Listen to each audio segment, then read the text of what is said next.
చాలా మంది నాయకులు ఈ దేశంలో ఉంటారు. ఎంతో మంది ఎన్నో మాటలు ఇస్తారు.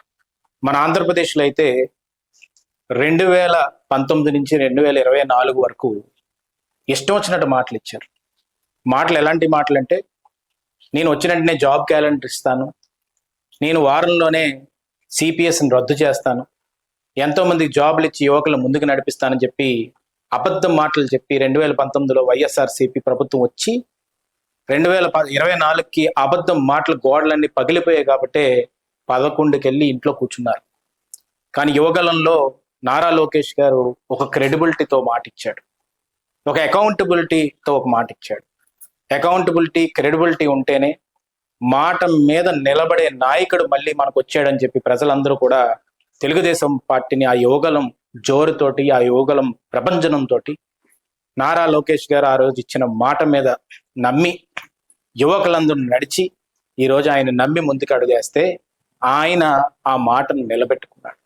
అందుకనే 15,941 టీచర్ పోస్టులు తీసుకొచ్చి లాస్ట్ ఇయర్ ఎంతో మందికి కూడా మెగా డిఎస్సి అని అనౌన్స్ చేసినందుకు ఆ మెగా డిఎస్సిని రిలీజ్ చేసి ఎంతో మంది మొహాల్లో, యువకుల మొహాల్లో, యువకులందరూ కూడా ఇక్కడ కూడా నర్సీపట్నంలోనే కాదు ఆంధ్రప్రదేశ్ మొత్తం కూడా ఎంతో వెలుగులతో పండగ చేసుకున్నారు. ఆ రోజు క్రాకర్స్ కాల్చారు.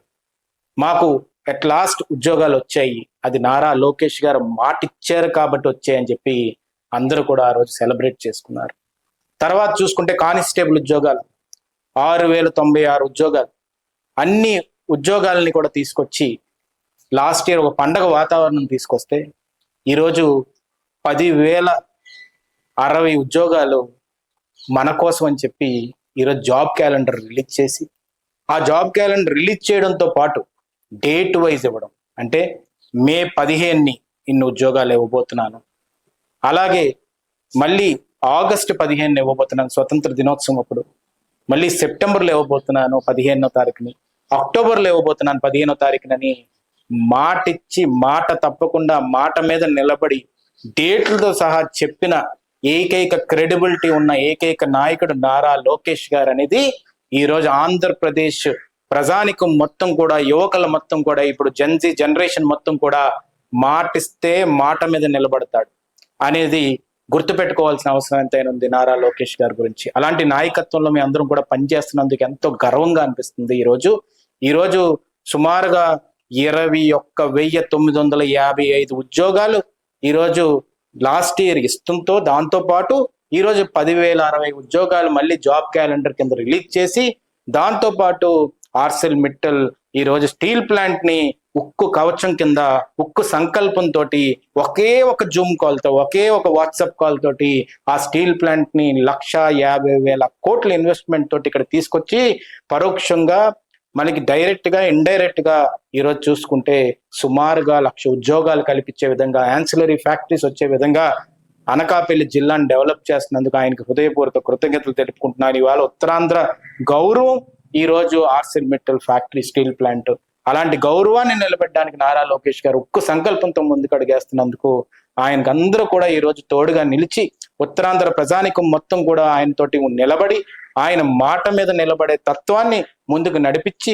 రేపు రానున్న రోజుల్లోని ఇంకో 10 ఏళ్ళు కూటమి ప్రభుత్వాన్ని తీసుకొచ్చి ఇలాంటి ఫ్యాక్టరీలు, ఇలాంటి ఉద్యోగాలు మరెన్నో ఇచ్చే విధంగా, ఎందుకంటే మాట మీద నిలబడతాను అని చెప్పి జగన్మోహన్ రెడ్డి 2019 నుంచి 24 వరకు మాట మీద మాట తప్పను, మడమ తిప్పను, ఈ మాటలన్నీ కూడా ప్రాస బాగుందని ఇష్టం వచ్చినట్టు వాడేశారు.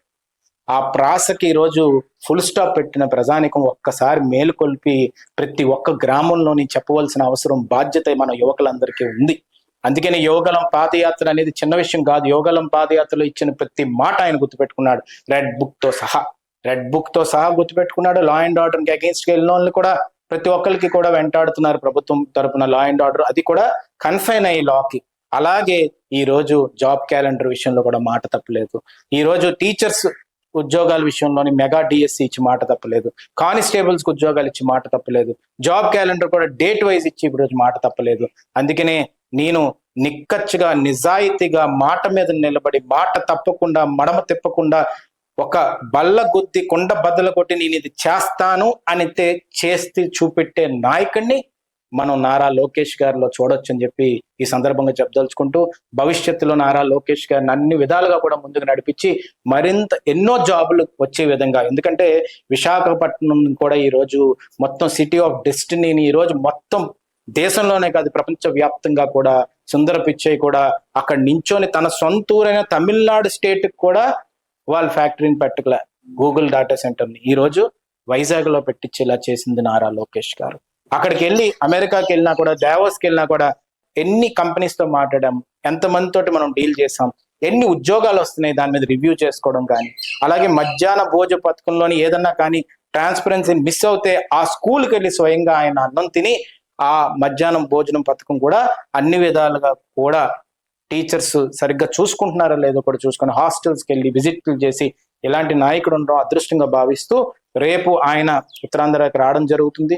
దానికి ముఖ్యంగా మనం అందరం కూడా కృతజ్ఞతలు తెలుపవలసిన అవసరం ఎంతైనా ఉందని చెప్పి ఈ సందర్భంగా సవినీయంగా మనం చేసుకుంటూ సెలవు తీసుకుంటున్నాను. Thank you very much.